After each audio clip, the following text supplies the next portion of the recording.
surviving in the woods if you only know how to catch a fish and there ain't no fucking if fish there's around, no bro. fish, Exactly. you got to kill a bear. Fuck, I don't know how to kill a bear. You gotta work on your skill sets. I don't know how to light a fire. I don't know how to do anything. I just know how to catch a fish. Well, you're fucked. Totally fucked. Yeah. Today on the podcast, Nixx and Sabina Kelley, husband and wife entrepreneurs, creatives, and co-owners of Smiles and Cries in Las Vegas, a tattoo studio, lifestyle brand, and creative space that blends tattooing, art, lowrider culture, photography, fashion, and streetwear under one roof. You have had a huge history and influence. To me, you were like the first person I saw on the cover of a magazine that was covered in tattoos. Thank Before you. social media. Yeah. I don't want to like date you too much. Hey, it's all right. You're a G in the industry. Own it. You've literally done some really cool shit. We get into Nix's journey from tattooing in Australia to life in Las Vegas, Sabina's rise from pinup modeling to television, and how they built successful careers with one of the most unique creative spaces in Las Vegas. I'm Austin Spencer, and this is Support Your Local Tattooer. When I first came across you, I was like, whoa, what the fuck? This dude has a rich ass accent. He looks like he's straight from East LA. I mean, no love shit. it. Like people come into the shop and like they're like, Yeah, you know, take it back. They're like, because you know, a lot of it's just pictures and stuff that they see. So it's like they haven't heard you talk yet. Yeah. And then I'm like, g'day, how you going? And they're like, what the fuck? You know, like, what's going on here? Yeah, it's like like seeing an Asian person with a, I don't know, yeah, like exactly. an Australian accent always throws me off. Yeah, exactly. So that's pretty funny because, most people do think that I'm from LA because of the culture that I'm into, you know what I mean? Yeah, totally. Yeah, so like let's kind of start with that, dude. I think that's really awesome. So like you learned how to tattoo in Australia from what part of Australia from? The Gold Coast. I grew up in a little country town called Toowoomba and then moved to the Gold Coast in my late teens, out of school, moved to like it's a little bit bigger city, beach town, you know, beautiful spot. So I moved there because the best tattooer in Australia at the time was living there, and I wanted to be his apprentice. No shit. Ever since I was like little, like we used to go to the Gold Coast. Like a lot of people go from the country to the beach for holidays. Yeah. And I'd go up to the tattoo shop like when I got old enough to, you know what tattooing was, you know, like in my mid-teens and stuff, and walk up into the shop and like just stare at them and be like, oh man, this is like the pinnacle of tattooing in Australia. So no shit. Yeah, that was like, I was like, I need to be in this shop. Really? So yeah, which shop was ended that? up there. Yeah, it's called Skin Effects. Yeah. The whole thing's called Gold Coast Tattoos. Paul Braniff, the Braniff family. Him, his wife, 2 sons, they all tattooed. It was a full tattoo family. Okay.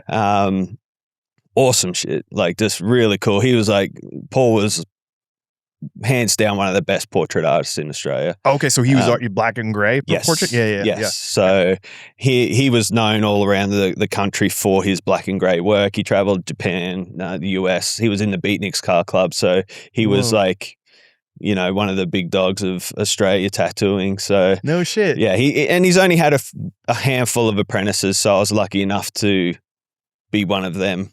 Yeah. So fuck yeah. Amazing. And you weren't even in high school yet when you started or around high school, you said? When I started taking an interest in it, you know, like walking up and like looking through the window with that, like what we call the fishbowl window where you look in through the window and all the tattooers were in behind there and, you know, just geeking out on it. So that's fun as fuck, man. So you knew from like early on that you were just drawn to it. I was like, did your parents have tattoos or anything? Or? No, I was the rebellious one. Yeah. Yeah, my parents were like, my dad was he grew up on the farm. He built farm machinery, all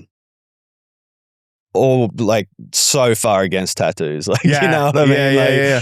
Just hated it. Not so much anymore because he's seen, you know, what can be done in tattooing, but it was a different time back then. It was the late 90s, you know what I mean? So I was like, tattooing wasn't cool to the normal people. Yeah, it wasn't like, household like no, not even close. No one cared about tattooing. Like if you had tattoos, you were, you know, looked at as, you know, against the grain. You weren't like a member of society or, you know, some sort of group or something that wasn't playing by the rules. So it was a different thing, you know. It's attractive. Yeah. Well, that's what attracted me to it. I was a rebel kid, man, like doing some really dumb shit. Doing some hood rat shit. Yeah, but it was like that's who I was. Yeah. And I started with piercing actually first, straight out of high school. Okay. So I was 18 when I started piercing, and that just led into the tattooing from there. I knew that would lead into tattooing, you know, Savage Magazine, all that shit. We were all like geeking out on that, you know. So that's fun, man. So you started weaseling your way in there with the piercing, and then just slowly got introduced to, or you were able to like start having more access to learning. I got hired by Paul and his family to. I'd made a bit of a name in the piercing industry, so I got hired by them to then train their guys into doing because I was doing like surface piercing and that we started doing all that sort of stuff, you know. So it was like none of their guys were doing that, so they hired me to come in and teach what I knew to all their piercers because they had piercers in every shop. Damn, so they had a setup down there, like he had 4 shops. All in the same sort of area. It was, you know, back then it was a territorial thing. Like we own this city. And if you're going to try and come in, you're going to, I went to some crazy meetings, bro. Like, oh shit. Like when I was an apprentice, like I had to be the guy that followed him into the shop and lay down the law of the land. You know what I mean? Like, and I wasn't that big guy that was, you know, I was just like, fuck, what are we doing? Like, you know, But yeah, that was how tattooing was, man. And, you know, if you weren't around in that, how long have you been in the industry? 26 years. So you've seen it. So like, I worked for bike groups. Yeah, exactly. You've seen what it was like. And like the kids these days, they wouldn't even have a clue how hard we fought. Yeah. Just to stay that open, you know what I mean? Like I was just like a little skinny white kid from the burbs too, but like I grew up, my dad had Harleys and shit, so we were always around that stuff. So then, so like I said, you know, like you said, I was just like, oh, this is cool. I never needed to be a tough guy or anything, but I just fucking like hanging with people like that. And they needed people like us, more level-headed shit. Well, because they weren't tattooing most of them, like, you know what I mean? So we had to be the ones that are tattooing and bring the money in. So that's funny. Yeah. So you learned a lot about that. Oh yeah, like surviving and like these like really intricate even situations. When we opened our first tattoo studio, it was the same for years. We fought, you know, just to keep the doors open and keep everyone away, and you know, earn our spot there. Yeah. So you focus on black and gray, and then you like right out of the gate, and that's just what you're the whole trajectory of your career? Or no, like. I mean, back then you had no choice but to be a walk-in tattooer. Like there wasn't really custom. That's true. Back then, like there was guys obviously that were doing it. You had your Ed Hardys, and you know guys that were like really setting the standard for that sort of stuff. But as far as normal tattoo shops went, it was like you had to learn to do everything on the wall. Yep. So because that's all we had. We had the racks. And we had the books. So you walk in, you pick one of those, and that's what you got. Like there wasn't Google, there wasn't anything like that. People couldn't bring in a picture and go, "Hey, I want this." Like, you had tracing paper. That was about if someone wanted like a lion, you had to go to the library and find a fucking Nat Geo book with a good photo of a lion and like photocopy it and try and like, you know, it wasn't. The access to pictures and that was just not there. Like we didn't have that. So it was like you come in, you get something from the wall. If you want to change the hair a bit, we can like mess with it, but it's like what you see is what you get, basically. Which pushed you to grow as an artist, like out of the gate, I feel for me it did. You know? Oh yeah. I mean, the best thing about learning that way is that you can do anything, which now we've gone full circle. We've gone through the renaissance of custom tattooing. We're back to having to be able to do everything. No, if you want to put food on the table, like you have to do whatever comes in the shop. So all the guys who never learned that are just sitting around going, "Oh man, like what do we do?" Like, you know what I mean? Yeah. Or you just let their ego get in the way and they're just not willing to fucking do it, which is so weird to me that they're willing to go get an AC job, but not fucking willing to do like a breast cancer ribbon on a fucking soccer mom. Yeah. Like just be a tattooer. Yeah, just be in love. I'm in love with this shit. I'll do whatever the fucking takes to pay bills too, you know, so get shit done. But you just enjoy it. I say to Sabina, like, I'll do anything and I can do anything. Yeah. You know what I mean? It's not a fact that I'll just try it. Like that's how I came into the industry, like everything from tribals to full custom pieces, you know what I mean? So it's like that's how, when I have an apprentice, that's how I try and teach them, because I'll teach all the techniques and then you choose your style. Yeah. But you have to learn how to tattoo first. And that involves every aspect of tattooing, not just, hey, I want to be a portrait artist, I'm just going to learn how to do portraits. Yeah. You know, surviving in the woods if you only know how to catch a fish and there ain't no fucking fish if there's around, no bro. fish, Exactly. you got to kill a bear. It's like, fuck, I don't know how to kill a bear. Yeah, you know gotta what work I on your mean? skill sets. I don't know these how to days. light a fire. I don't know how to do anything. I just know how to catch a fish. You know, well, you're fucked. You know, totally fucked. Yeah, that's really interesting. You brought that up because that is where it's at right now. You know, I'm watching some of the greatest tattooers in the world, like, kind of step back from tattooing right now. Yeah, because they were we've been spoiled, bro, for a long time now, you know, and I saw that coming personally. It's kind of ironic. I saw that coming. I was like doing heavy illustrative color work. I was just, all my clientele wanted color, and they were all of a sudden one day started going to this other guy to get a black and gray sleeve. Yeah. And I fucking suck at black and gray. So I was like, I kind of fucked myself. I kind of did the same thing, you know? Yeah. And my clients kept showing up with these black and gray pieces. And then all of a sudden then they weren't showing up. And I was just like, damn it. Yep. It was fun. Well, it's fun now, but I was a little like, what the fuck, dude? Like, I need to like recalibrate what I'm doing here. Yeah. I was like losing my clientele to you guys. Yeah. Especially locally. I probably did. Yeah. Well, I mean, but it's so, my transition into black and gray came probably 2000, probably about 10, maybe not 10 years in, maybe 8 years in. I was a huge fan of, the lowrider culture. Yeah. And that's what really made me transition. Like, I started, I was collecting Lowrider magazine, and obviously guys like Cartoon, who was one of my biggest, inspirations. Yeah. He was in nearly every magazine that come out at that stage. So it was like, I was seeing the work they were doing, and I'm like, oh fuck, that is really cool. And no one in Australia was doing it. No, see, that's what I was kind of wondering is like physically, what was it like? Did you have access to lowrider shows? I mean, they were not at that point, there was a very small, like, culture in Australia around lowrider. But I went straight for that, you know what I mean? And I was like watching the guys out here doing what they did.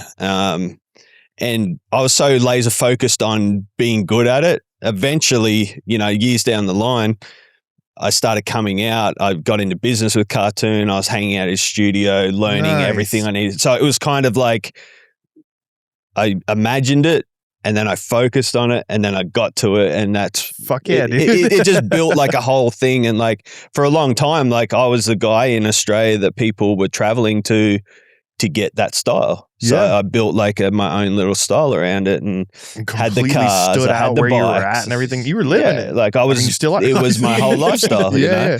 That's fucking beautiful, dude.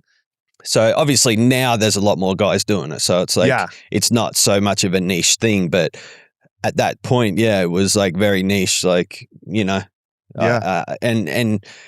it was in that Renaissance period where it was like, I just got in time and built this brand that, attracted a certain style of person, you know what I mean? So I kind of had that whole thing to myself for a long time. Rad. Yeah. So you were traveling back and forth to LA and you were building, what was the brand again? It said, or back then it was. What were you building in Australia? Well, basically just like building the culture, I guess you would say, of low riding and tattooing. That's fucking rad. LA street culture, let's say. Yeah. As a white Australian. So it's like, you know what I mean? So it's like, it's fucking really cool. Yeah. It's not like, I mean, I'll be honest, I couldn't have done the same thing out here at that time because it existed here. It didn't exist out there. Yeah. So I took it back, and there was a lot of people interested in it, but no one that really was doing the whole thing at once, involving like the streetwear, the tattooing, all of the aspects of it, you know what I mean? So It reminds me of, I met and through the car culture, a lot of these Japanese guys that come over, and I remember we were walking home late. We were in San Luis Obispo or something. That's where I grew up. That's where Yeah. I think I read that. What was the big car show they had up there? In the Paso Robles one? The Paso Robles. Yeah. So we came back to the hotel. It was like 10 o'clock at night, and there was like 10, what it looked like from me, like big ass cholo dudes, like right at the steps that I had to go up to my room. And I was like, I was used to being around dudes, of all different kinds. So I was just like, but a little like, oh shit, okay. Hope they're cool. Yeah. So I just walked up. I was like, hey, what's up, guys? Like, I just got to get up these stairs real quick. And then I realized, like, wait, you're not Hispanic dudes. Like, you're little Japanese guys. Oh, really? But covered in the fucking finest LA Chicano culture, like fucking gorgeous, like black and gray tattoos, and living the culture, like they go hardcore, dude, all so the stuff cool. that they love. It's so fucking rad. Yeah, Japan's the shit, man. But that's what it kind of reminds me of. And later on, like I went up to the room or whatever, and then I was like, it was just my dad and I in there, and we get in bed, and then all of a sudden something knocks on the door, and I was like, well, that's fucking weird. So like peek open the door, and they were all out there. We couldn't speak a lick of English, and they gifted us all of these like handmade leather goods. Nice shit. Like they were just sharing with us, like, oh, that's so cool. Because we kind of got to the point that we were all covered in tattoos and we had something in common and shit, And anyway, I thought that was pretty fucking rad, and like just the love of this other culture and the see that you can like fully adapt to it and bring it to a whole entire new fucking country. Like that's so rad, dude. Yeah. It's really cool. They do it so well. Now I see why he's your husband. Dude's a babe over here. Doing cool shit. Yep. That's really rad, man. That's fucking awesome. So that kind of brings me to like, how the fuck did you guys meet? Like, I mean, you got that one. Yeah. Well, I was working in Australia a lot, going over there, hosting like the tattoo conventions over there, and doing modeling over there, and writing for one of the hot rod magazines over there. And so we actually had a bunch of mutual friends, and Nixx was coming over to the States and tattooing and that whole, culture. So I was friends with his friends out there, and he was friends with my friends out here, but we didn't know each other. Yeah. And so we actually... we knew of each other, but we... Eventually we did, yeah. We knew of each other. And then, he was in town one day, and as soon as we met, it was like, love at first sight. You know what I mean? Like we just knew. We knew from the beginning. And so it was really cool. And it was just like we were inseparable from there. But it was like he lived in Australia and I lived in the States. And it's like... Oh my God. So you knew it had to be right if we did everything we could to be able to make it work, or we were together, because we had everything against us. So it was good. And so like for everybody that doesn't know, like you have had a huge history and influence, like from my perspective, in pinup modeling, basically like modeling for women with tattoos. Like, to me, you were like the first person I saw on the cover of a magazine that was covered in tattoos. Thank you. Before social media. Thank you. Yeah, I don't want to like date you too much. But you were you're a G in the industry is what I'm trying to say. Own it. Like you've literally done some really cool shit, and I've I've always been into cars too, and then being in Vegas, like I just learned about you through that, and you have a rich history in so many actually different things, So I do a lot of different things, like from pinup to fashion, all of that. But when I first started out modeling, girls were not allowed to have tattoos. Yeah. And photographers didn't want to shoot you if you had tattoos because it just wasn't acceptable.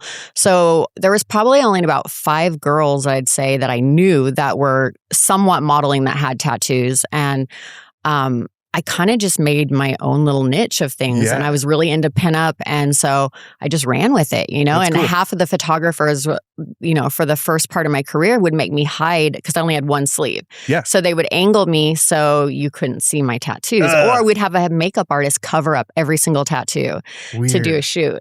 And it got to the point where I went to do my other sleeve, and all the photographers were like, if you do that, we're never shooting you again. And I was like, well, I'm going to do what I want to do. I've always loved the look of having full sleeves. So I did the other arm, and it went the opposite direction. Like it made me even more unique at the time, because there weren't a lot of girls that were at that time that was considered heavily tattooed. Yeah. And so I just ran with it, and I was like, well, if I never get to model again, then I never get to model again. Yeah. But instead it was like, then the TV show came after that, and all kinds of other stuff, dancing and headlining shows out here, and being the first heavily tattooed showgirl out here. Inked? I actually did Best Inked. Best Inked. Yeah. That was the tattoo competition show that was in LA. So you co-hosted on there? Or I was actually one of the celebrity judges on it, a permanent judge on it. And Pete Wentz was the host of the season. So that was cool. Yeah, it was a lot of fun. Pretty fun experience. Joe Capobianco was one of the other judges, and Hannah Aitchison. Yeah. Okay. So I loved it. It was the only thing that was so difficult about it was that I wasn't a tattoo artist. So to judge and critique tattoo artists was like, oh my God. Like I just didn't want to, I'm really careful what I say, and I never wanted to hurt anyone's feelings. And I definitely didn't want to say stupid stuff that when I'm a tattoo artist. So actually I would go and check these tattoos out, and I would write myself notes, and I would sit down with Hannah and Joe, and I'd be like, this is what I want to say. Is this does this sound legit? And I'd always try to talk about it in not a reference as the technique of it and stuff like that. It was more about how it flows with the body and how it'd be something that I would say. And from your perspective, I would sit on my notes and I'd be like, you guys cannot say anything about what I'm talking about. And so then, and then I would, when I check my notes and sit on my notes to make sure I said everything properly, because I never wanted to offend anyone in the industry and tear someone apart if it wasn't legit. But I'd be honest. I'd be like, this looks like this, or this is how I feel. But again, I, own tattoo shops and been a tattoo removal, artist and, been in the industry hosting conventions and all that in magazines for so long that I did know a lot about tattoos. But that was the hardest part though, because I just didn't want to destroy my name on that. But I loved it. I loved doing the TV show though. It was a lot of fun. It helped your career out as a model even more, obviously, or just more exposure, or how? Honestly, I don't think it really helped my career as a model. The only thing that it did differently was I wasn't allowed. I used to dance as a showgirl out here in Jubilee, and so talk about that. That's cool. You can't have tattoos to be a performer out here. At that time, you couldn't. Yeah. And so I thought I was never going to be able to perform again. And then after I did the TV show, all of a sudden it was okay for me to headline a show, but I didn't have to look like all the other girls because I was the headliner. And I'm like, this is so dumb. You know what I mean? Just because I did TV, now I can do this. So that was the biggest bonus of it, I think, is it kind of put me in a whole nother category that couldn't be touched. So that was. It's funny how similar your stories are too. Yeah. Just it's cool creating a niche. Not being afraid. I was never even trying to do that. I never wanted to be a model or anything like that. It was just doing what I loved to do and what I enjoyed doing. And I'd never, ever thought it would get to where it was at. It just kind of snowballed itself, and just one step at a time. It. You literally, Dang. Are you still doing much of it, or how? Okay, you opened a agency, right? Or well, I'm not doing an agency right now, but I'm doing model coaching. Yeah. So that's it's been a lot of fun because it's a way for me to kind of give back to girls, and I never had somebody I could look up to ask questions or learn from. And I feel like for doing this for 24 years, I've learned so much about the industry, and I've never been one of those girls that's hating on other girls, competition like that. It's good. I feel like I can give back to these women and make them feel good, build their confidence, teach them the tips and tricks I've learned, because it is no competition to me. You know what I mean? It's helping these girls out to be themselves and, give them a chance to grow and be a good model. Yeah, it's awesome. I love it. It's a lot of fun. Dang. Yeah, you guys have such a rich showmanship to you, everything that you do, which is why I was super excited to sit down and learn from you and talk to you guys about everything that you've experienced. And then it's you guys came together and are building Smiles and Cries, and it's fucking cool. You're putting together such a unique space. I was super sad. I was going to try to make it by yesterday and I didn't get to go. I got a shirt. I think it's in the mail right now or something from you, but I really want to come by.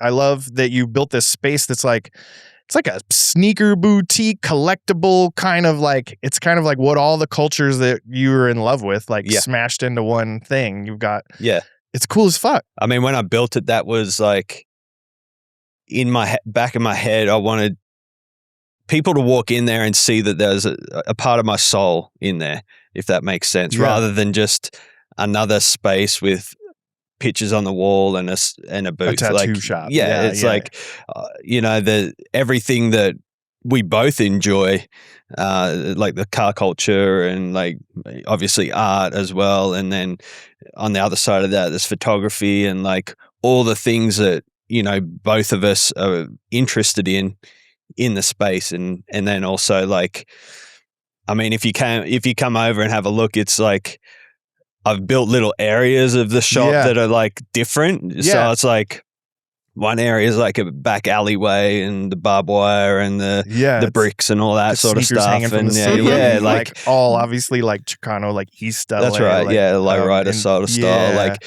and it's just like, I don't know. I guess when I was designing it, I was just, I've built probably 5 or 6 tattoo shops now, but this one was the first one I did everything I wanted to do as far as design wise went, because she's my business partner. So it's like, she's not going to tell me, oh, you can't do that. You know what I mean? Whereas when you got another tattooer or someone that's a business partner, their ideas won't directly align with yours all the time. So it's like they want their flavor in there and you want your flavor and you have to make a compromise, where there was no compromise in this one. It was I got like, one pink wall. And one green wall. I was wondering. I was like, that's about as much as I got to say on it. But luckily, your interests align, and it's like, they do. Right. Definitely. It's cool, and it creates a lot of character for especially your social media and stuff too. And like I know that you have a rich history in building brands and stuff too. Is that like? And you're right now like continuing to build like a merch brand too to coincide with the so we got City of Sin, which is obviously a take on the Sin City thing for Vegas. Moving from a different, not just city, country, it's like it was a massive undertaking, like basically starting from scratch. I had a little bit of I had a following out here for what I was doing, but I didn't grow up here. I don't have that whole, support base that I had at home. You know what I mean? So it's basically starting from scratch and building everything from the start again. So, we just, it was kind of like an ode to Vegas. Like, this is my home now. You guys have embraced me. I'm going to embrace you, and like, try and off. I saw a gap where no one was really like all about, like you see other cities like LA and Detroit and all that, like everyone's wearing the gear, like they're like huge, this is my city, you know what I mean? Yeah. And there's a lot of people that live here that I wanted to give them something that wasn't just like an airport brand. Totally. You know what I mean? Like something it was from like Las Vegas, world's largest gift shop or something. Yeah, exactly. Like something that was like cool. Like we were like, hey, this is our jam, you know what I mean? Like we're an alternative, company doing stuff that's from Vegas. It's not necessarily just touristy stuff, you know what I mean? And the whole front of your shop is kind of set up like a more or less like a boutique for that. That's right. Too, right? Yeah. And it looks cool as fuck. Yeah. Yeah, you did a good job. So that's cool. that's where that brand originated from. So that was a cool. I really like the brand. I think the name's great. Like, and it can, every city, it's not only just Vegas. I mean, Vegas is full of degenerates and like crazy people, but every city has that aspect to it. Yeah. Like every city has the sinners, you know what I mean? That we're all part of it, you know what I mean? Like we're living against the grain, and that's where it originated from, and that's where the idea grew from. So yeah. It's cool. I'm just real passionate about like people building more than like you said, just like, especially in the tattoo world, like I love it. I grew up in all these tattoo shops, but they all started to look the same, and it's really fun to see people come together and really put their all into it and express who they are and the cultures that they're fascinated with or are a part of them, and just make something that's fucking memorable, right? Yeah. Like you want your clients to show up, be in awe and be impressed with all this shit that you absolutely love, and then sit down, have a great service. Well, you got to give them an experience. Yeah. Because there's so much competition. You have to do something that's different to everyone else. Otherwise, it's why are they going to come back? Why are they spending their hard-earned money with you? Like, we're in a fucking sea of like, just like an endless sea of competition. It seems, So you really have to like level up, dude. Yeah, we get a lot of compliments on the shop. I think that's one of the biggest things. Everyone's like, "This shop's beautiful," and it is. It's a beautiful shop. It's not in the nicest area, but it's a beautiful shop. Where are you guys at right now? We're Vegas Valley and Maryland Parkway. Right behind Sunrise Hospital. Okay. In that Red Dwarf bar parking lot. Oh, okay. Yeah. Oh, shit. Okay. I mean, fuck. That's wild, yeah. Yeah, exactly. The city doesn't want us to be anywhere good. Like, it took us 12 months to find real estate in this city, bro. Like, everywhere we went, if we find a nice spot, we'd be like, as soon as you said the word tattoo on the phone, they were like, oh, okay, yeah, no. Even to this day, huh? Oh, yeah. Yeah, because I mean, we've been in our location for 20 years, so we fought that fight in 2003. Yep. And then we fought it again in 2006 when we moved our shop. But damn, like, that's pretty wild. Yeah. Yeah. So they want, it's so weird. Like, I was thinking about this morning, actually. It was funny because, like, before the era that we're in now, no one cared about tattoos. Like, we weren't, there wasn't a zoning for us. There wasn't like anything, like nothing said tattoo. Yeah. It was all like, oh, you guys are just like hairdressers or something. Like, you're going to be retail or you're going to be this and that. Like, there wasn't like a service industry set up for us. Like the IRS, no one had tattooing as an actual form of employment or a business or anything. Like, no one gave a fuck. No corporations were interested in doing anything. Like, we were just like out there doing our thing, you know what I mean? And like, so now they're starting to clue on, obviously, and like get in and have their 2 cents worth, and like, but they still want us. We found, like, with the zoning, because the zoning's the biggest part of trying to find a shop. Yeah. All the zoning was like out near the strip clubs or like industrial areas or like, not in nice little strip malls in residential areas and stuff. Like, you had to be a certain, certain away from like houses and residential areas and all this, because they still think we're just a bunch of which is so weird. It's like, what the fuck do you think we're doing in there? You know, it's like, you'll let a Asian massage parlor go in there and have human trafficking and all this fucking weird, suspicious shit. And we come in and spend $200,000 building this beautiful spot. Yeah. You know what I mean? And like, we got to be in this shitty area. Like, we're building better businesses than most people are building these days. You know what I mean? There's still the shit ones, but like, we had like this full-on plan of how we were going to do it, you know what I mean? So, and I was showing people, I was like, look, this is what we're going to build in your shop. Like, it's not like we're just going to have like people drunk and bikers and shit and like, like all the things that they think of us, you know what I mean? Which like, is like fucking 30 even years ago, 25 it's years so ago. different now.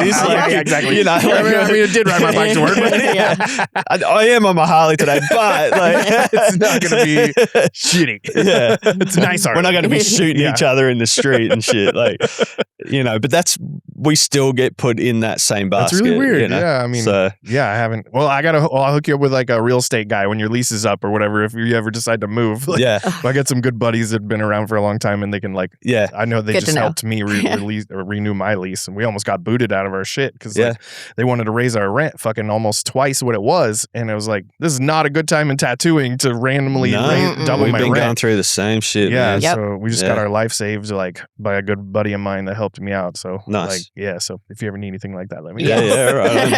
Right. Hopefully we'll, it would be cool as fuck if we could buy like a whole bunch of these small buildings and then all be in a row. So like curate like a cool ass space. It's our turn to be the guys that are.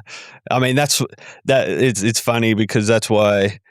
I don't know if you've seen, but I do the Monopoly Man in like a lot of my little things. But he's got like a baseball cap and a tattoo machine. Like, but that's like there's some of us that are entrepreneurs. Like business owners, property owners. Like that's like, hey, we took this what we were doing and we actually built a good life out of it. You know what I mean? Whereas like.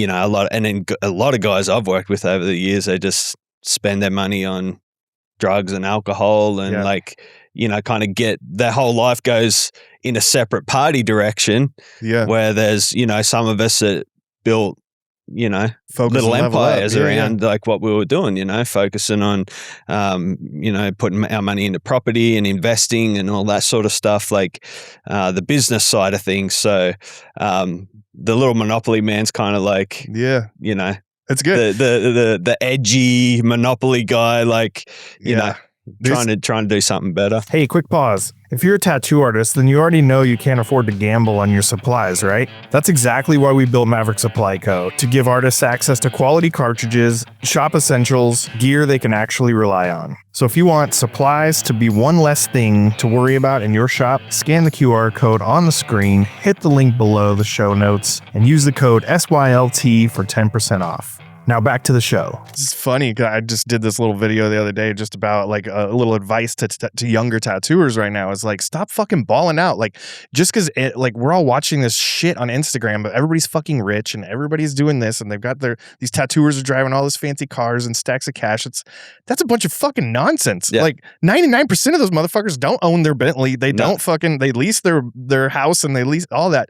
Like, no offense, but like, you should be playing the long game right now, stacking your cheddar, dude. Like, I know, because like I said, when I started losing my clientele to black and gray guys, I saw it hit my pocket hard, and I was like, oh fuck, okay, I need to level up. I need to figure out, another maneuver here. Maybe focus more on growing my business, teaching people in my business to like be better at who they or at what they're doing and how to treat their clients and everything. And I don't think there's enough of that information being put out there for young tattooers. No, I mean, I try and tell everyone I can, and try and point them in the right direction. Hey, do this, open this, transfer this every week. Just, like it's, a coffee every day. Yeah. Just put it in this savings account. It's going to take 30 years. Yeah. But that money will grow as you sleep. And at best, it will stay in front of inflation. That's all you're going to do. Sure. It's better than having it sit somewhere and lose value with inflation. Yeah. So if you've got it somewhere that it can grow at the same rate as inflation, then your 100,000 is still going to be 100,000. You know what I mean? Even knowing it might grow to 200-300, it's still going to have the same value that it did when you were and then hopefully along the line you took a little piece of the pie and invested in something else. And exactly, something else like in your house, and then your house grew in value. I remember my wife; she's in finance. She yelled at me so hard when we first got together, and I was like, I walked her over to. She's like, "Well," we started merging stuff, and I was like, "I don't know, I have this like 80 grand," and she's like, "What the fuck? Like it's just sitting there in a box?" And I'm like, "I don't keep that around me anymore." But I was like, she's just started drilling me about it. Like, what the fuck? You could have bought more houses, or what? I owned my house, so I just thought I was done. Turned it into 300 by now. Yeah, my parents were really good at teaching me how to save, but never really like, what do we do after that? And, it's a whole different ballgame from there, But the more time and energy you put into it to try to learn about it, and it's not really super complicated. It's not. I got some straight hillbilly homies that are like very wealthy and very successful just by doing the same simple thing over and over. There's save levels up, to buy it. something, save up, buy something, flip it, buy some more shit. Yep. Yeah, and everyone can do it. Like it's not a thing, you know what I mean? Like both our families are in real estate. Like, so we both grew up around the investing business. You know what I mean? Just the mindset of like understanding, like we need to put in more on everything we're doing. Yeah. Just put your money somewhere. It's going to grow while you're asleep. Don't waste it. Yeah. That's great. I mean, enjoy your life. Totally, because I do like a little flex. I think we all like nice things and fun things and shiny things, but like find a balance. Yeah, but you have to have that rainy day thing. You know what I mean? Like, and you have to have some sort of plan for the future. Yeah, and I think that's what a lot of tattooers don't do, and are really like, we're getting older, our generation of tattooers. You know what I mean? And it's like, holy shit, like.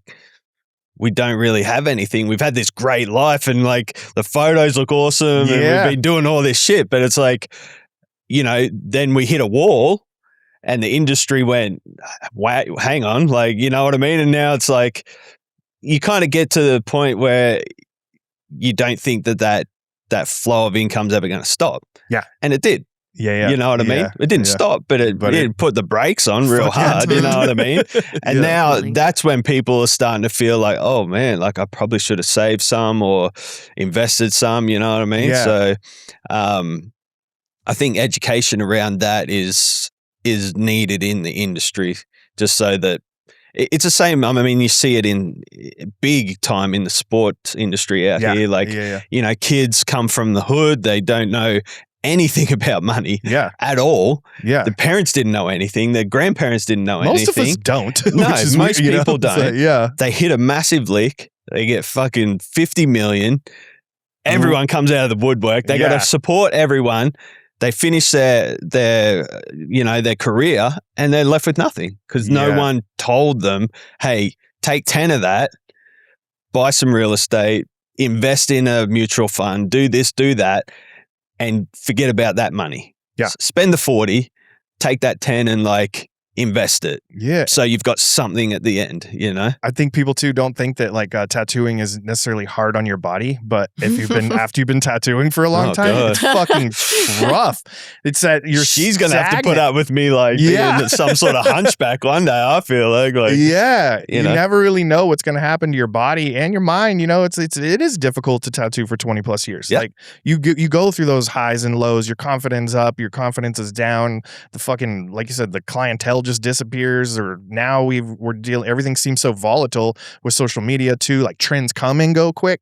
So if you're like doing really well right now, like, and you get that sense of like, I don't know, it's like doing a bunch of cocaine or some shit, you know, you're just like, fuck yeah. Well, you need to fucking slow down and like humble yourself without like, you just put some of that away. Put it away. Like, you're going to have a couple months where that's quiet. Like, it's a roller coaster for sure. Yeah. You know? And ever since the beginning too, though, like tattoo, now it just seems like it's more amplified. You know? I don't know. Well, there's more people to share around now. Like, there's a million times the amount of tattooers. So it's like the quiet times are really quiet. Because like, and then you see this war of prices where everyone's just dropping their prices and it's on social media. So like back in the day, I've talked about this, like it was a fight to be the most expensive because it was like minimum charge was $80. Well, homie down the road just put it to 90, and then it's like, well, why the fuck is he get $90 at minimum? We're going to go to 100. Yeah. But now it's like, you're 80, I'm going to go to 70 and I'm going to steal all your clients. Oh, he's 70, I'm going to go to 60. And it's a race to the bottom instead of a race to the top. It's a very poor mindset because like really, like if you're trying to chase a client that wants to save $10 on your tattoo, that's not the client I want. You know? Like you should want the ones that are patiently coming in, consistently coming in and willing to pay for your service and respect you for what you've done and built in the industry. Yeah. And it does a lot more long-term damage, which people don't think about. Not a lot of people think about past today. The long-term damage is you're now reducing yourself to building a client base around your new price. Yeah. And when things get good again and you want to go back up, well, you're going to lose all your clients. Yeah. Because no one's going to pay what you were worth when they're paying what you've now dropped your price to be, just to fit some sort of norm that you think is happening where it's not what's happening. You know what I mean? You just got to sift through and get the people that really want to get tattooed by you. They're going to pay what you're charging. You know what I mean? So I think it's always been there, but it definitely is amplified and with social media and, because people can see it now. Yeah. They smell it, dude. Like sharks in the fucking water too, though. So if you start putting out that energy, then you're just going to attract that type of shit. And it's like, like I said, it's just not, if you want to charge whatever you want to charge, do it, but know that you have to build a brand around that too, and the way you present yourself through your photography, through your videography, through your personality, and the way that you're sharing that all is a part of your brand. And if your brand, and if somebody like that is willing to pay that, sees you like on Wednesdays you're doing it for $50 and this day you're doing it for $1,000, like it just cheapens your fucking whole entire existence. So it's not good. Yeah, all you're going to do is get people showing up on a Wednesday. Yeah.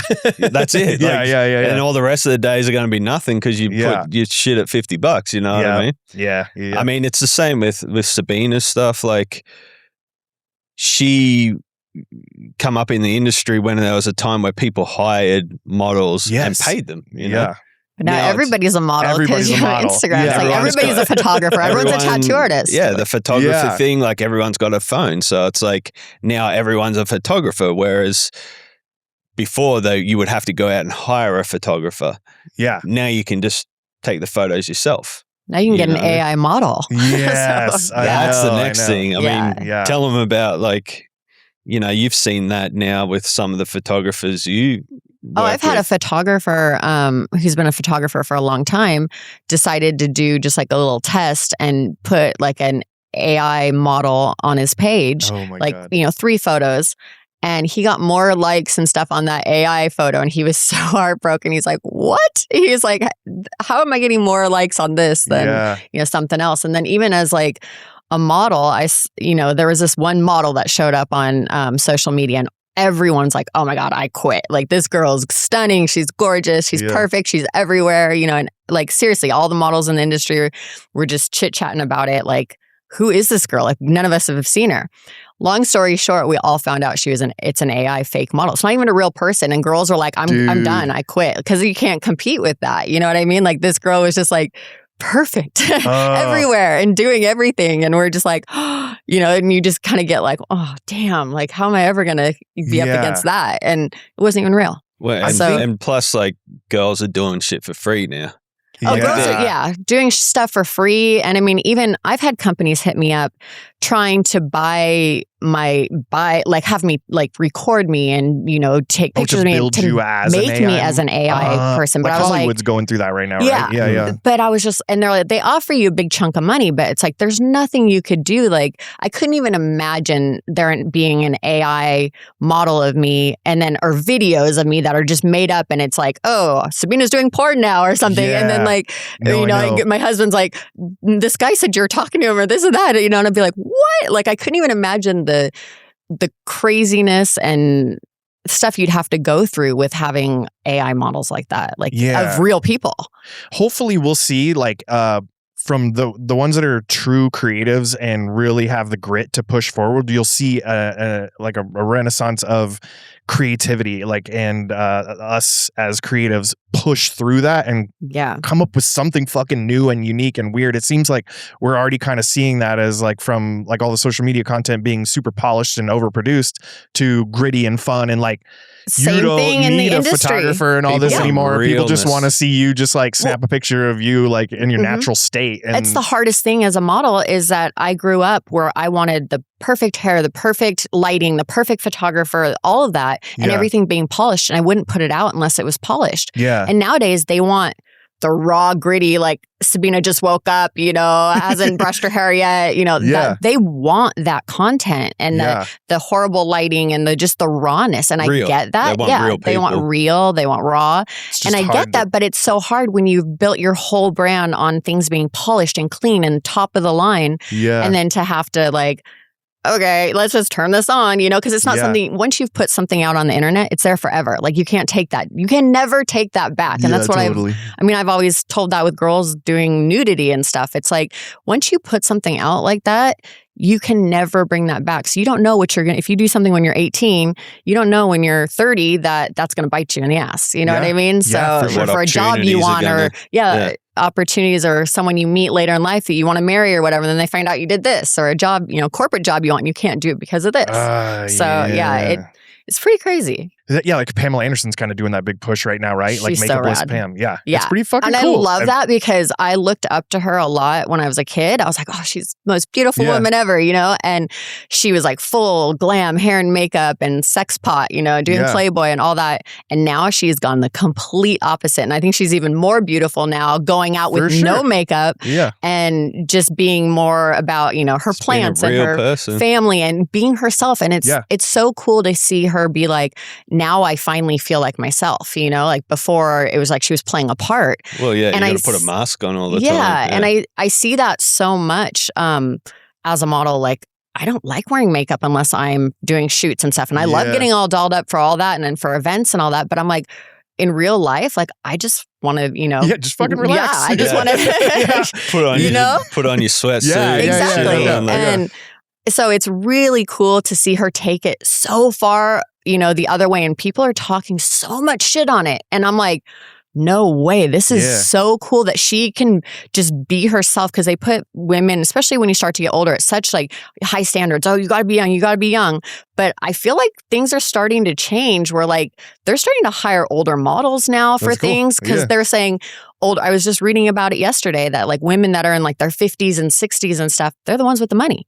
Yeah. So they're going to be the ones buying all the fashion. So why aren't there women that look like that on the runways, you know? And it makes sense, because like you're not going to have some little 20-year-old on the runway and then some 50-year-old's going to be like, I want that. No, it doesn't really work like that. You know, Maybe Pamela's kind of like what I was saying, like that creative push, like that not being afraid to like stand out in your community and take all the fucking heat that's coming. She's gotten a lot. But isn't that kind of, like you said, it's a beautiful fucking thing. It's awesome. It's like it reinvented her. Yes, exactly. It reinvented her, and it's like now part of her brand, and she's getting brand deals through like all these other like kind of skincare. She started her own skincare, and I use it. I love it. I think it's amazing. And so, but like for her to show up on a red carpet with no makeup, that's huge. When she's Pamela Anderson and she used to have like makeup absolutely perfect to the T, it's like it's gangster. I love it. I love it so much. Against the grain. I am a big fan of her. Like, and it's because of how strong she's been on that, and she's taken back her power. You know, everyone kind of took advantage of her and stuff as just being a sex pot, and now she's like, no, this is me, and I'm gonna run with it, and she's killing it. I love it. That's so cool. I fucking love it. Yeah. It's so good. And I don't know. I mean, that literally comes back full circle to everything. Like not being afraid to stand out in your community. One thing I see in like artists, and I guess it's human in general. Most humans are terrified of like standing out. They want it, but they're not willing to put in the work. They want to be the entrepreneur, but they're not willing to put in the work. Like it really takes that grit and that soul and that fucking relentless, like sometimes crying at the end of your bed type night, where you're just like, I'm going to fucking figure this out. I mean, we're still doing it. You got to just get up and show up. Like, as soon as you give up, everything crumbles. Like there's no backup. You're not getting paid by anyone. So like you can't just like have a shitty week and still get your check. You know what I mean? Sure. Like you have to make your own money. Yeah. Like we're our own boss. Like no one's saving us. So if you take your foot off the gas, then all you've got is a brake, you know what I mean? And that's what's going to happen. Everything's just going to stop. So it's a tough thing to do. Yeah. You know? I like those moments too where I make those changes, those incremental changes in my life where I just click forward and something is better. And I'll be like in the shower just thinking about it. It's like, I'll never go back. Like I just will never fucking probably ever get a job. I will if I have to, like, and that's like, I got no fucking arms out, like washing cars with my mouth or some shit. And I, like whatever I have to do, I'll do it to support my family and make sure that they know that I'm there for them and willing to like risk it all and just do whatever it takes to get the job done. But like in my head, like I'll never fucking go back. Like, and I kind of feel, I kind of feel like you need to follow like what you love, like what you want to do and what you have your heart is willing to do and wants to do. Because if you have that and you run with that, you can't really go wrong, because it's something you continuously, you want to keep doing because you enjoy it and you love it. And I think like so many people are like money, money, money. And yes, you do need money, but I feel like you've got to love what you do too to make it super successful. I reposted this quote from like Ice-T. He was like, anytime I ever see anybody or I feel like I'm chasing the money, it's a fucking dead end. It's a reckless like abandonment of like everything that I stand for. If I constantly am focusing on what I genuinely love and I'm not worried about fucking getting anything else out of it other than just like expressing myself and going for it, then I don't know, you just can't help but win. Like there's nothing better than feeling good when you finish up a fucking and like phenomenal forget tattoo. About all the noise from people from the outside, and just do what you love. But even doing that, still you have to do it every day. Yeah, you have to work through the fucking shit. I mean, you have to like, you can be passionate about something, but you have to be passionate every day. Yeah. Like you can't just be like, once a month you're passionate about it, because that's all you're going to get paid for is that one time, at the end of the day. And we all got bills, you know what I mean? So like you have to be passionate, but you have to be hustling on that passion every single day. Yeah. And that's the biggest part of it. 1% better. Yeah, like, exactly. Like it's just everything you do. You just have to do something every day. Like, because the world's moving so fast, you got to try and move faster if you want to stay ahead. You know what I mean? Yeah. Even if it constantly feels like it's like 2 steps forward, 1 step back, you know, it's like, it is like that. Like life in general and anything we're doing, parenting or fucking tattooing or fucking business. Parenting. Yeah. It ain't no joke. Mine are pretty young, but I'm like constantly every day having to reevaluate myself in the way that I approach like my kids as a dad. You know, it's like, fuck, dude, that didn't work yesterday. So like keep going, keep trying harder. They're in a different world. And we got to wrap our heads around the fact that they're not living in the best time of we grew up in the 90s. It was the fucking best time the world has ever seen. And that's not just because we were there. That's because it really was the best. There was a pinnacle of all our generations. Like it was such a great time to be alive. But it's not that world anymore. You know what I mean? Like it's a totally different world. These kids grow up on their phones. Yeah. Literally. If you let them, that is their world. That is their world. They don't know our world. They know that world. So if we try and like take it off them and go and do something, they don't know what to do. Because they didn't grow up in that. How old are your kids? My kids are only 5 and 7. They just turned 5 and 7. They're still so really young, I'm still like have an ability to control them a little. Yeah. They live in the house, but like as far as the technology and watching it, like I'm sure you do it yourself too. It's like not every once in a while, like daily, you pick up the fucking phone, you completely forget what you were doing and you go into a hole. Yeah. And then you're like inspired, but then depressed and all these emotions are hitting you and you got to learn how to like get through it. But I'm also watch it just like, it's a fucking nasty drug. It can be really, really bad if you don't have that determination to control it and not let it get the best of you. I watch it like with my kids, like they're not allowed to watch TV after 7 a.m. If they get up at fucking 6, they can watch a little TV. But at 7, we're listening to records, we're drawing, or we're fucking making beats or doing something, and they're instantly engaged with you. Yeah. You know? But the second that TV's on, they're fucking gone. Yeah. I watch my tattooers sit at work. The second they pick up their phone, if they're not tattooing, 45 minutes goes by and they're just fucking in the zone, TikToking or whatever. It's like, bro, you could have drawn like 2 more pieces of flash or just illustrated anything, whatever the fuck you want, and then shared that on social media, more or less like yourself. Yeah, like fucking creating the content yourself instead of just indulging consuming it all. Yeah, it's like create more than you consume. If you can kind of follow that basic concept, I think it'll be better. Yeah. Yeah. Well, I mean, trying to live it like right now. Get inspiration, but don't forget about real life. Yeah. Like, don't just sit there being inspired forever, not doing anything. You know what I mean? It's like, everyone's looking for the secret, like the easy way. There is no fucking easy way. It's like hard work. Like, like I've seen, and that's the clip that they'll slide right past because they don't want to fucking hear it. No, they don't want to hear that it's like, put your phone down and go and do it. Like, it's like, no, I'll just keep scrolling until I find the person that says, hey, here's the secret. You know what I mean? Like, forget hard work, do this one thing and your life will change. Like, that's what they are waiting to see. And I'm like, you'll never fucking see it. It's bullshit in every single aspect of your life. Like, you can't fucking get fit without fucking putting in the reps. Like, you can watch as many fitness videos as you want. Your muscles are still going to be tiny if you don't put in the work. Do all the fucking ice plunges they just want to do, bro. But they just want to have this one person come along and go, I found the perfect drink that you can take every day and you're going to be massive. Like, that's what they're waiting for. But they'll scroll forever and not find it. You know, they got to put that shit down and show up, like, and just do the hard work. Like, it's tough. It's really tough. Like, and that's, you see it a lot in the younger kids that it's harder for them to put the phone down and actually communicate, solve the problem, things, look themselves in the mirror. We'll go back into real life. Like the reality of real life, which is where we live. We don't live in here. But people are starting to. And they're just getting comfortable being lazy. Like, it's, and that's never going to get you anywhere. You know what I mean? Like, it's a shit pill to swallow, but you know, that's what the reality is. So like I said, be inspired, follow these pages that are like, you know, people can make a whole living off just inspiring others, and they might be some lazy piece of shit that, you know what I mean? Like, it's so weird. Right? Like, you know, but they still have to make the videos every day. So they're still putting some work in, you know what I mean? And if you want to do that, well, do that, but don't just watch. Yeah. Like, make the videos. Start today. Do one. That's your job now.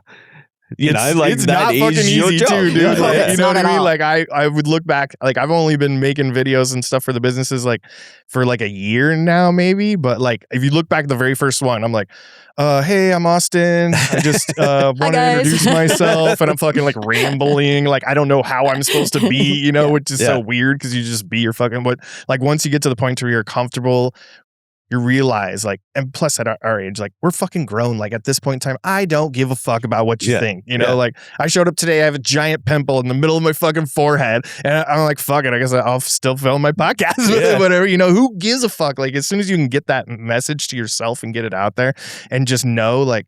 Once your plate gets full of shit to do too, it's even easier to get rid of that because you're just like, no, bro, I got like, fuck it. I get up at 5 and I got to do this, and then I got to get the kids, and then I got to get to work, and then I'm going to go do a podcast to help promote our businesses. Yeah. And then we're going to go to work, and then we're going to clean the shop, and then we're going to go fucking help somebody solve a problem. You know, you're like that personality that like, if there's a fire, are you the one that runs or that helps put it out? And like, entrepreneurship is straight putting out fires all the time, every day. Yeah, like, and you can't ignore them; they'll just burn your whole fucking thing down. They will. So you have to be extinguisher in hand. Yeah, every day, just spraying that shit around. You know what I mean? Like, you can't just ready. Like, if you just like, oh no, I'm not going to deal with that, then you come back and it's all gone. Like, it burnt to the ground. You and know? Somehow have to keep like a positive attitude about it too. Yeah, you know, because it's as a leader too. Like, if you're just fucking grumpy and angry, like nobody wants to be around you. Nobody wants to be around you when you're fucking mad that this guy, you know. So like that's an art form in its own, dude. Yeah. It's not fucking easy, dude. No, it's not. No. I said this to a good friend of mine the other day. Like, tattooing has been everything in my whole life for my whole adult life, but it's also been the one thing that's slowly killing me.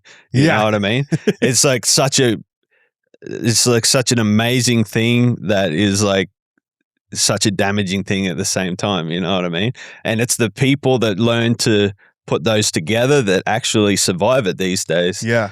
You know, because it's like you can easily just be like, you know, this is too hard.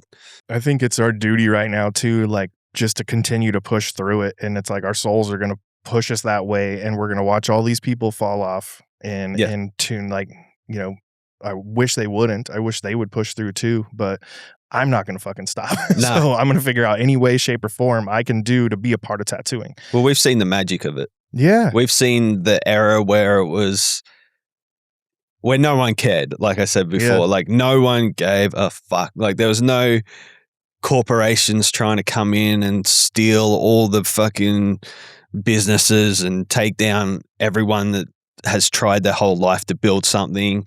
There's, you know, like, we do it for passion, you know, so we have to like remember why we got into it and remember what it felt like when it was at its best, just to push through the hard time to try and get. It's the people who, like the COVID tattooers and all the people that came in within the last 10 years that have come into a different industry. It's the same as the kids, like what we were just saying with the kids and phones. Like, they don't know what it felt like to be a tattooer 20 years ago. Yeah. They don't know that industry. They only know what they're part of now, which is completely different to what we come up in. So it's, you know, you can't blame them for the way some of them act, but it's like, we have to, as much as we try and educate them and say, look, you know, this is what tattooing can be, we're kind of getting steamrolled at the same time by like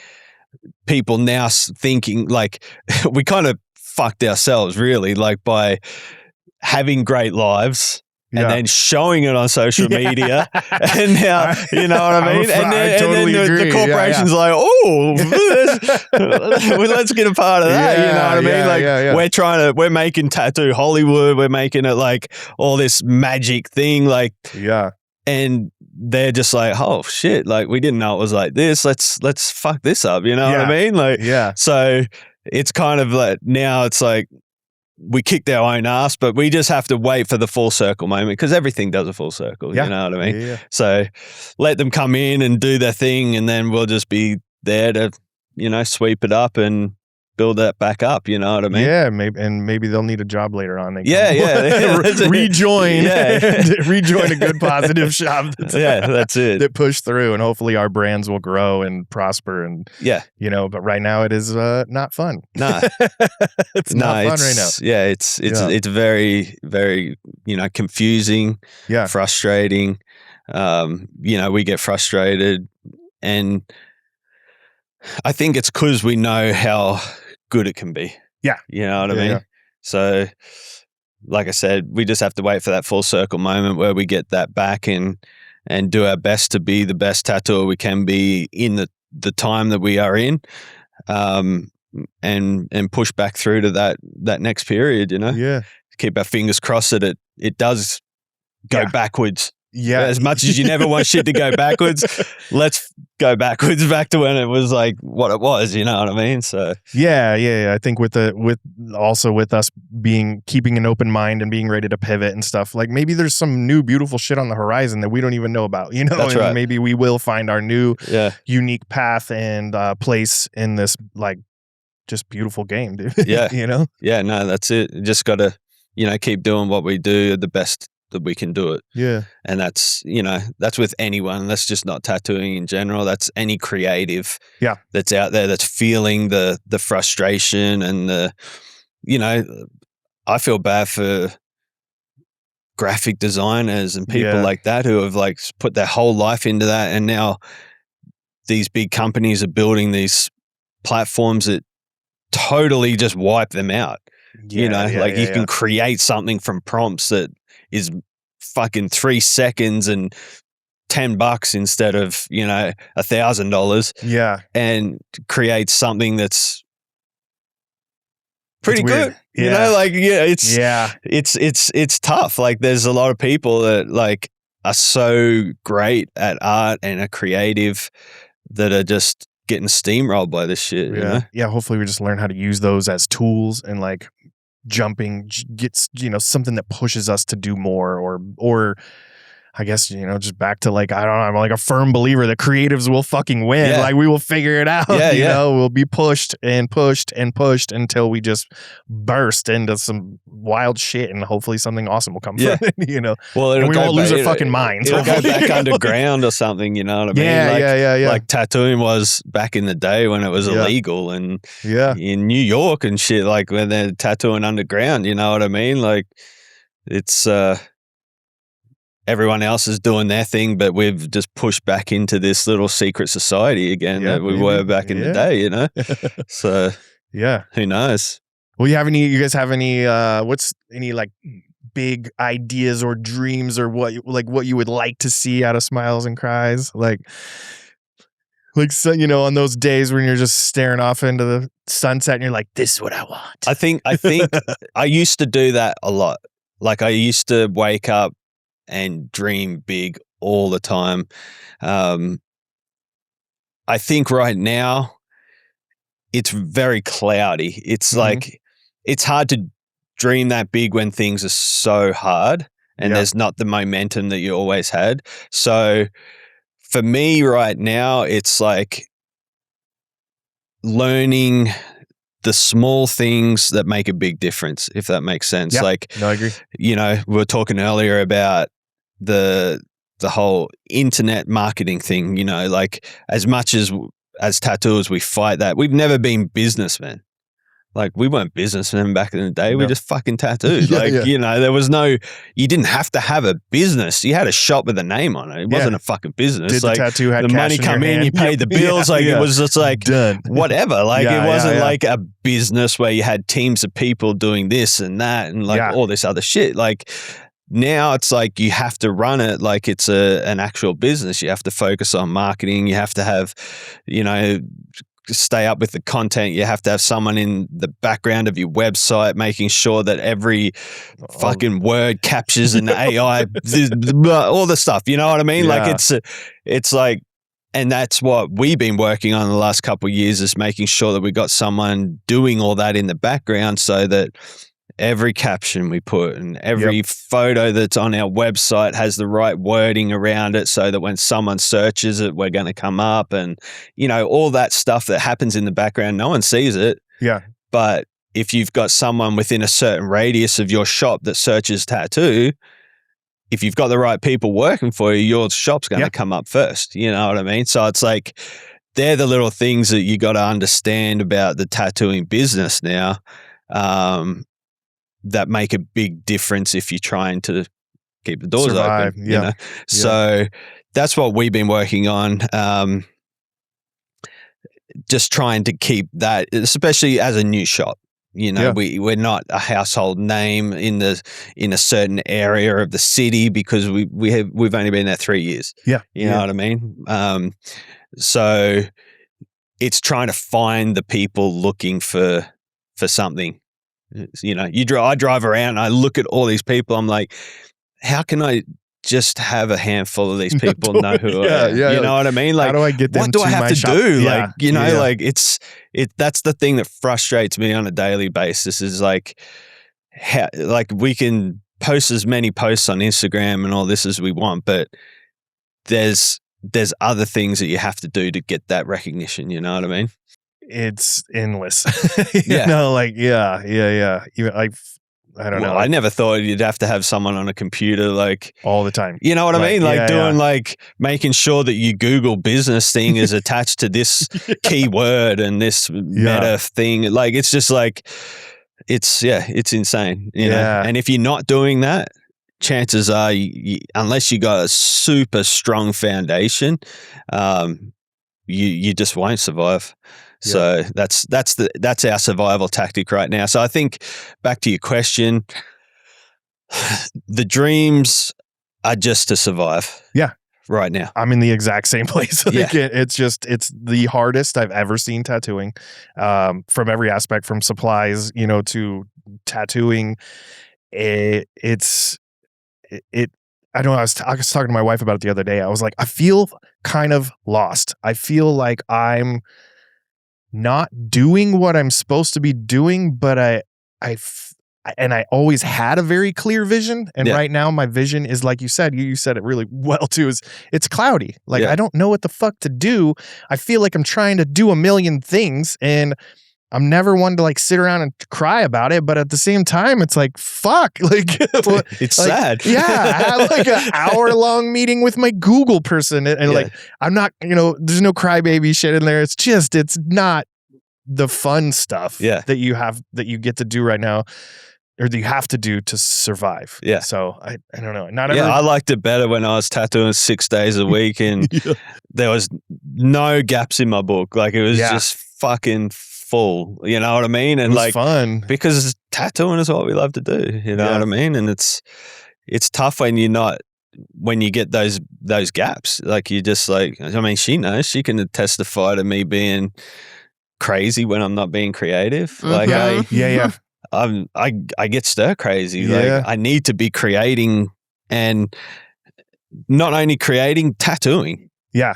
Like, I just love tattooing, because after 25 years of putting ink in people's skin, I still learn something new every time I tattoo. It's so weird. Like, it's so weird that people think it's so easy, but it's just one little thing you'll do and you're like, oh shit, like, that black went in way better that time just because I moved my hand this way or something so small. But I mean, it's and that might change from the next client, because the next client's skin's completely different. It's a wild completely different. Yeah. And coming from Australia, where a large percentage of the people are white, a lot of people are tanned, but a large percentage of people are white, and the skin is different. And that's all I tattooed for a long time.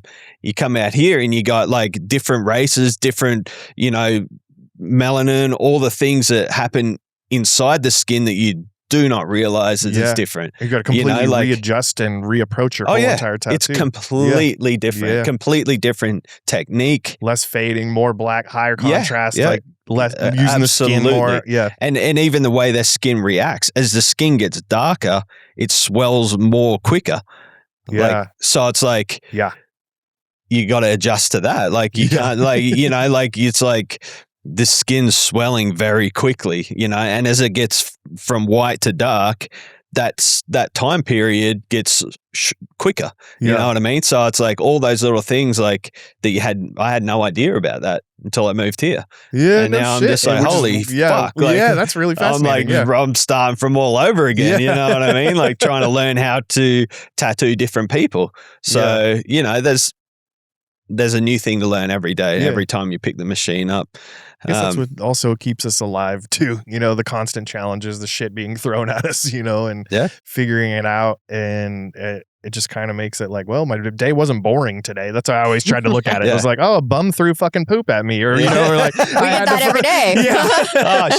She's got lots of great stories. I think I'm going to start an Instagram with just all the crazies that we have outside of our shop. And it's ridiculous. It's a thing, dude. And I'm the one that has to deal with them because they're tattooing, and so it's like now I just keep the door locked because I was like, I can't even deal with it anymore. It's so ridiculous, and the stuff that I have to deal with is like roguish. Bananas, completely bananas. Like, naked people, you know, shitting on the building. Like that's like the theme lately. The last buddy from Downtown Tattoo, he was in his shops on East Fremont, you know. So he was like, "Why do they shit on the wall?" Yeah, I don't get that.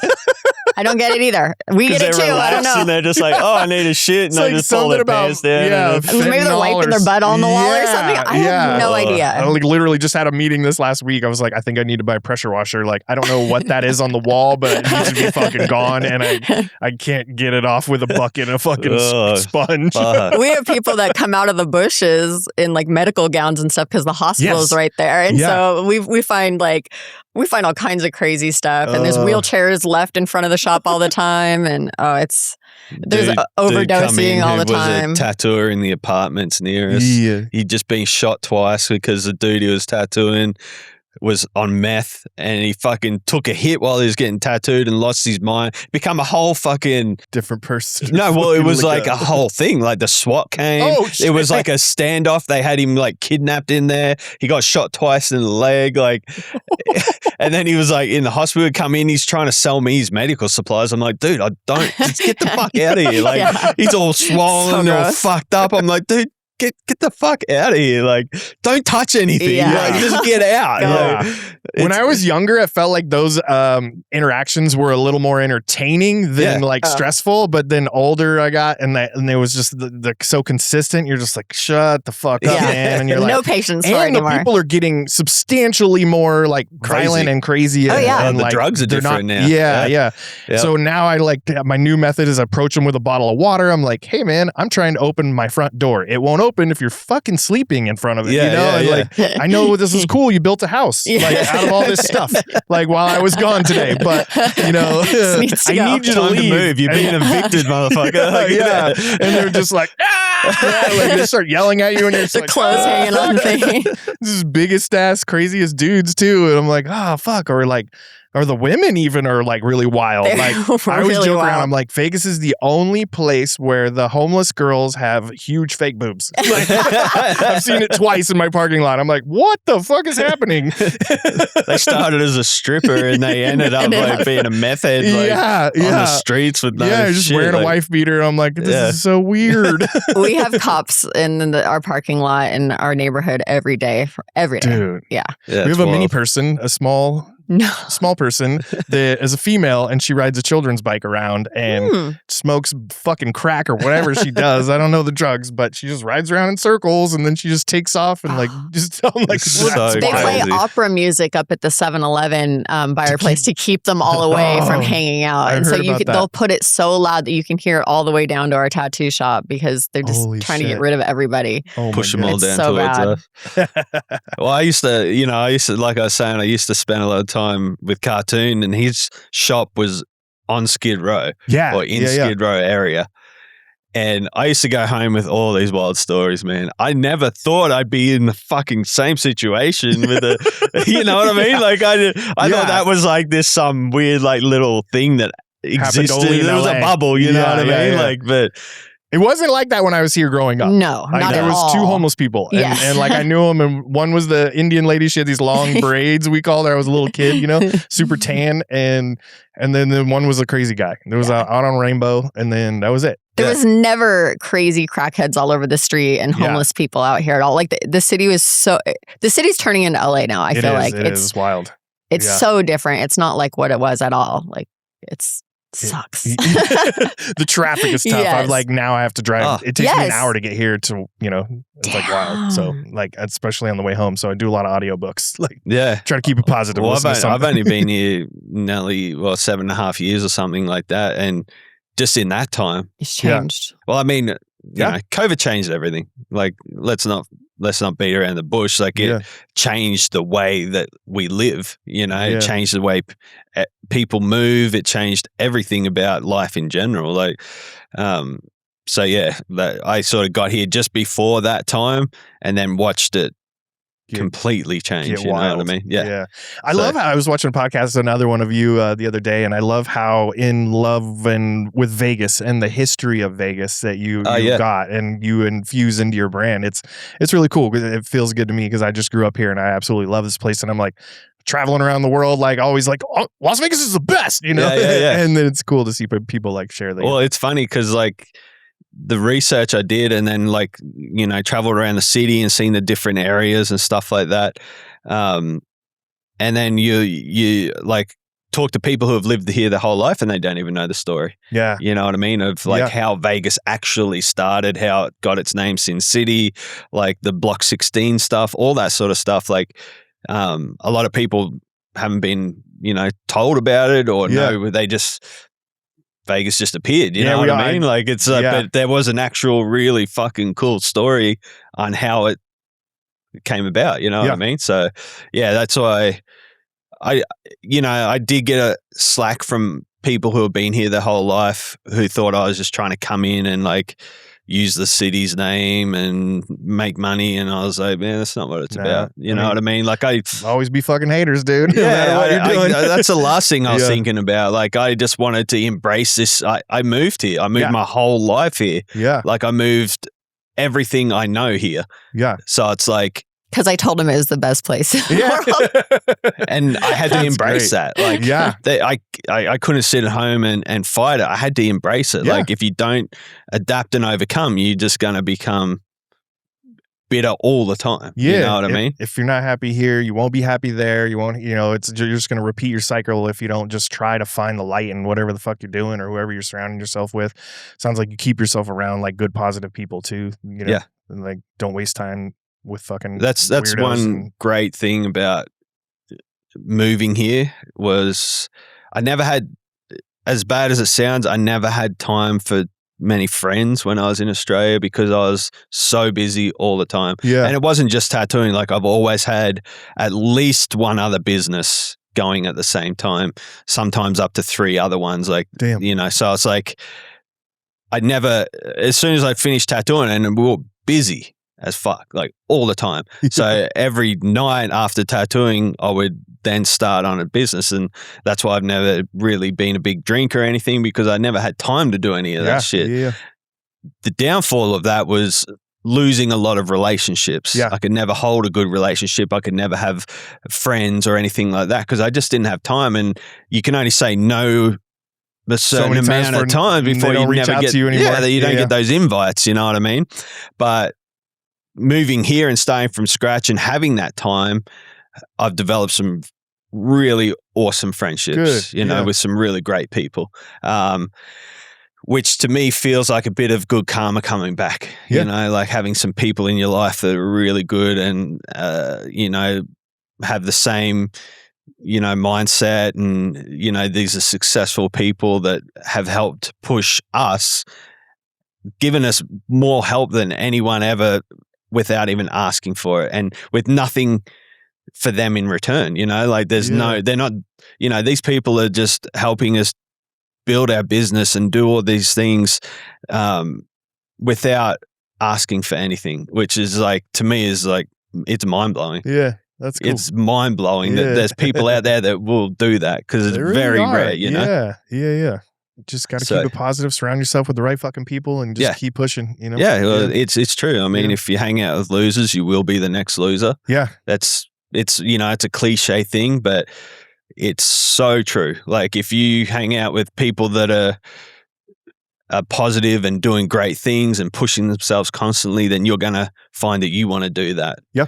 Hang out with a bunch of losers, like, you can try and bring them up to where you are. Yeah. But they're going to drag you into their shit. Like, you're not going to ever bring them up to where you're trying to be. So you have to kind of go level up too, get up and change your friends over the years too. I found like being an entrepreneur is pretty fucking lonely, you know? It's like, it is. And right now, even like, I'm like always have an excuse not to go hang out with somebody, you know, like, oh, well, I could do this or I could do that. And I'm trying to like switch that up a little bit, like take time to network with people that are doing similar things. So I don't know. I kind of wanted to start, like Buddy has a little group of buddies, or that sounds dumb. Buddy has a group of grown ass friends, successful friends that own tattoo shops. And he said sometimes they get together and they go for bike rides or some shit. And I'm like, I kind of want to be invited to that. You know what I mean? Like, that sounds cool. Yeah. He invited me, yes, but yeah, it would be cool. Maybe we can get us all together sometime. You know, for sure. Yeah, just learn from each other and help each other out. It's like, I think, incredibly important. Yeah, well, I mean, we just got a Harley because we got friends that have like 5 couples in their little group. Oh, cool. And they do overnight rides. They travel. They go to Sturgis. They do all these things. And you know, we've been talking about the RV thing and all that for a long time. I think the Harley's the next step where we can actually just get away, pack the bike up, jump on, go for a ride, see some really cool fucking landscape, because there's so much cool landscape around here, you know what I mean? Yeah. And just decompress. Like, you can find the time to do that, and you have to really, like, you know what I mean? Like 2 weeks or something. Even just an afternoon to go out to like Boulder City or something. You know? And it's been great. We've done a couple of rides so far, and we love it. You know, it's Red Rock. We have so cool. endless areas within an hour from here. That's all good. So you guys riding like push bikes downtown? Is that what he does? I haven't gone yet, but because you guys ride. Like, I have a big ripper, 2 PK rippers. Oh, right. Yeah, I know you have them or whatever, but we've got a few bikes. Yeah. So we have a couple of those. We ride like around like Boulder City and stuff. But oh, right on. Yeah. Do you live out that way? My wife and I. So my wife and I have like invested in an old ass house there. We've been redoing it for the last couple of years. All right. And we're just finally able to hang out there. So we'll be out there. So if you guys ride the bike out there on the weekends or whatever, come by and say hi. That's awesome. Yeah. Just text me. Like, I don't know. It's like a big bike thing too. Go out to like the Cup of Coffee. Yeah, that's where we've been. Okay. We've been going and eating there. Yeah. Oh, bro, text me. I'm like literally like walking distance from that place. Right on. Yeah. Last weekend we did the big Valley of Fire loop and came back around and ended up in Boulder City for lunch, and then fuck yeah. Yeah. So. Okay, cool. I just want to thank you guys so much for taking the time to do this. I just wanted to reach out to you because I do love what you're doing, and you guys are doing a fantastic job. And I think we all need to fucking hear that right now. Like, we need to pat each other on the back every once in a while because it's fucking hard right now. But you guys are fucking doing it, and it stands out, and it helps. You know, it brings a positive attention when we're doing things like that. So appreciate you having us, man. I appreciate you reaching out. It's awesome. Yeah, it was very nice to meet you. And I think we judged a tattoo contest together for Viva Las Vegas. God, so long ago. Yes, Sailor. We were doing a lot of work with Sailor Jerry. Sailor Jerry. Yeah, and they had like a car built out and a bunch of stuff, yeah. and then we were doing like a pop up event with them or something. Yep. That's like kind of the only time that we ever met. It was just on stage for 2 seconds. Right. But thank you guys for coming by. Be sure, guys, to check them out. How can we find you on Instagram? My Instagram is NIXX_SNC, and we have the shop one at Smiles and Cries Tattoo. And mine is at Sabina Kelley. It's SABINA KELLEY. And then you guys have a YouTube too, right? For your we try and do that. You know, I started it like 10 years ago, and now I'm trying to get back into it. Yeah, it's hard. Like, I think finding content's the hardest thing, and like constantly, you know, keeping it up. But we try. Yeah, we got YouTube and TikTok and all that sort of stuff. Cool. Yeah. Well, if you're ever in Vegas, please stop by, check them out. They do a fantastic job. I'm going to try to get over there this next week. Right on. So thank you guys. Please subscribe to the YouTube. It's growing slowly, but we're having a good time doing it. And I appreciate you guys for tuning in. Thanks, everyone, and have a good night.